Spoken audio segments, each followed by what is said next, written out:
Have it up, guys. Have it up. Just got a couple things here I'm gonna take out of this box quickly. I want to get a little bit of a vegetable tent for the kids and for us, really, so we can have vegetables growing and whatnot. I want to teach the kids about growing more and not just indoor, not just outside, but also indoors. So I'm gonna set up a small tent for them and whatnot.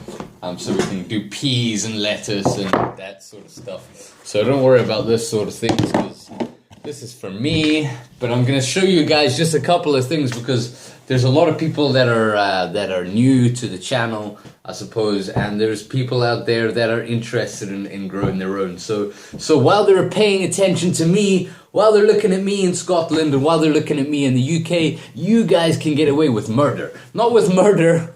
Don't do that. Don't do that. No, you guys can get away with growing whatever you want. So while you guys are out there growing vegetables and they're paying attention to me, you guys go out there and get stuff done. Make sure that everything gets done. We want things legalized and whatnot. So you guys get out there and you make sure you get that done while they're paying attention to me. So while they're paying attention to me, I'm gonna make sure that you guys have as much info as possible, I suppose. So I'm just gonna start off with something small. It says my battery's low, so I'm gonna have to hurry up with this. This is just a couple of things that you guys may have heard the names of, maybe you haven't. You're wanting to get into growing, and these are just some things that maybe you've not. Trying to get this out of here. Maybe you've not really seen yet, or maybe you just don't understand what it is. You've just heard the names, and you're not really sure. It's a big scary world of growing. It seems like, and it's a daunting prospect of growing your own medicine, growing your own vegetables. So I want to take a little bit of the mystery out of things for you, just a little bit of the mystery.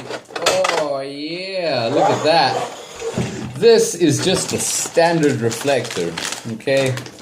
It's just a standard reflector. Nothing much to it. You can use a turkey tray or whatever, a tinfoil tray for cooking in the oven. You can replace this with one of those if you want to go even cheaper. I'm not entirely sure how much these are gonna set you back normally. Not a lot, but I can tell you I've got a few things here. So I've got a bulb here. There's a reflector. This is a 400 watt dual spectrum bulb. I've got the whatever cable it is. Tell you what cable it's called. I don't know what cable it is. I don't know what the cable's called, but it's the cord that goes into here, into this side. And then blah blah. I'll show you now. It doesn't matter. I'll show you now. So this is a reflector, guys. That's just a standard reflector. There's nothing attached to it. I'll move the cable out the way. Alright. Now that's just the reflector. Okay, now to go into the reflector, we've got this. We were just talking about this a second ago. Is this? Oh, look at that. Ooh, I was about to tear the whole bag open there. Okay, cool. This is a Lumi reflector cord set, it's called. But I'm sure the cable has a name like E something or other. Whatever. I'll just put that over there. Okay, so this is the reflector. This is the cord for the reflector. This plugs into this bit here. We'll screw this in there. It's got on the back of this, there's this little screw thing, and this will go in between the V on the reflector, and this is what holds your bulb. So this is just a bulb holder, whatever the hell they're called, and then a cord on the back of it.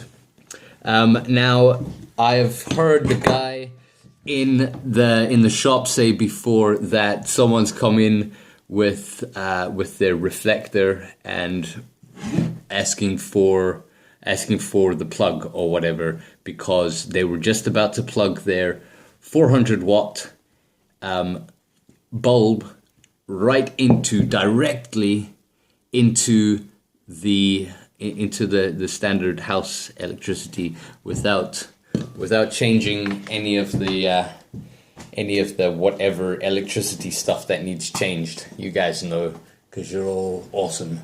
So instead of plugging it right into the wall and blowing yourself up and blowing your house up, you get a ballast. This is just the Lumi compact ballast, whatever the hell. See, I said taking the mystery out of it, but I'm dunfing it. I'm dunfing the mystery out of it. This is just a ballast, right?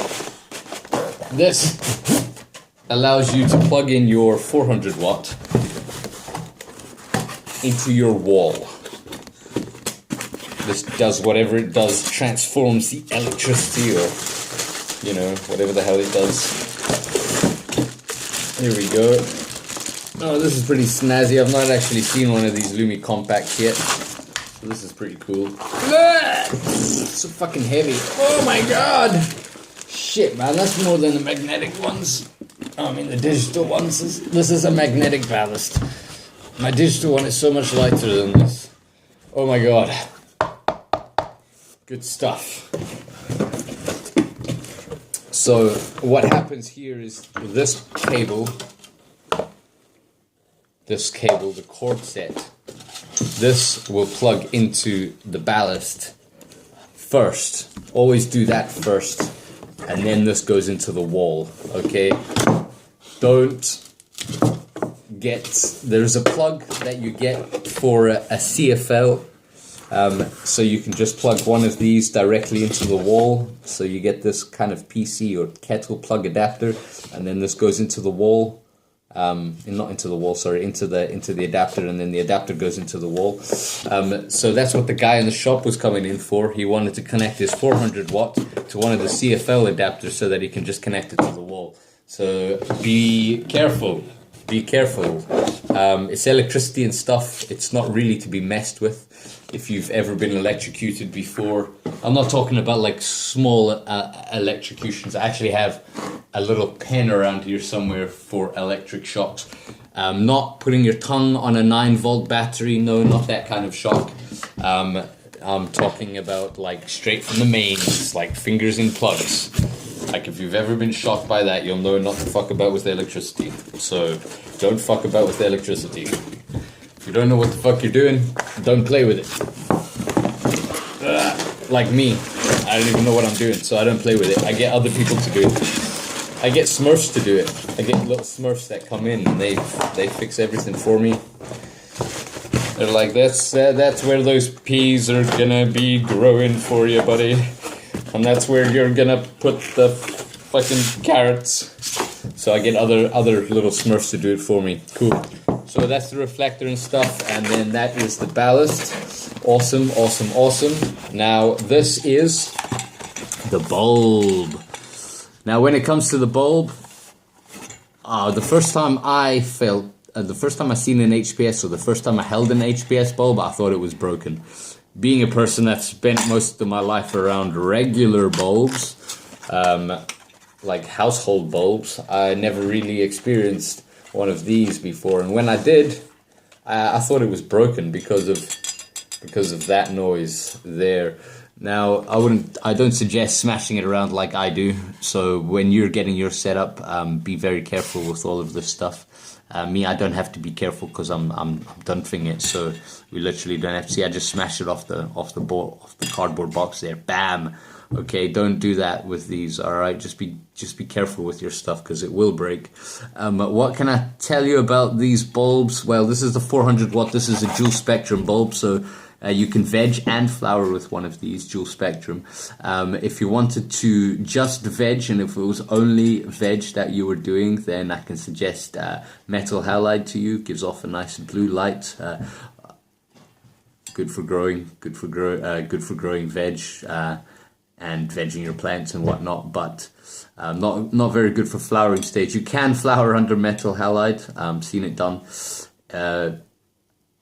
Yeah, I wouldn't suggest it. So go for something with a full color spectrum, something that gives as close to full color spectrum that your plants love, the color of light that they love towards the end of the flowering cycle, when they're trying to save themselves, so they're producing bigger buds, or sometimes in the wild they're producing seeds as well, so they're trying to save themselves.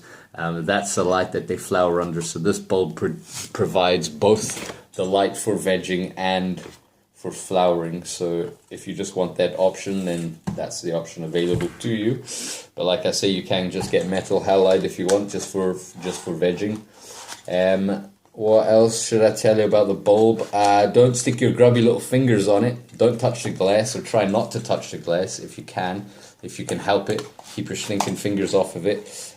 What can happen, I suppose, or I have been told, I've never seen it in person, and I've actually touched bulbs before. I melted rope on a bulb once, and nothing really happened apart from just it really stunk the place out for a while, and I thought it was going to explode, but it didn't explode. So I don't know. What I can say is keep like oil and stuff off of it. If you've got oily fingers or whatever, just try and keep it off of the bulb, because when you put it on, it can heat. These things heat up like so. I mean, this is all this is. All a bulb is a heater. Yeah, that's all light is. Light is heat. So, or varying types, varying degrees of heat, but it's all heat anyway. Okay, so be very careful with your stuff, whatnot, blah blah blah. Cool. Fuck. It's 11 minutes of shite. Right, I hope you enjoyed 11 minutes of shite. Happy Donf.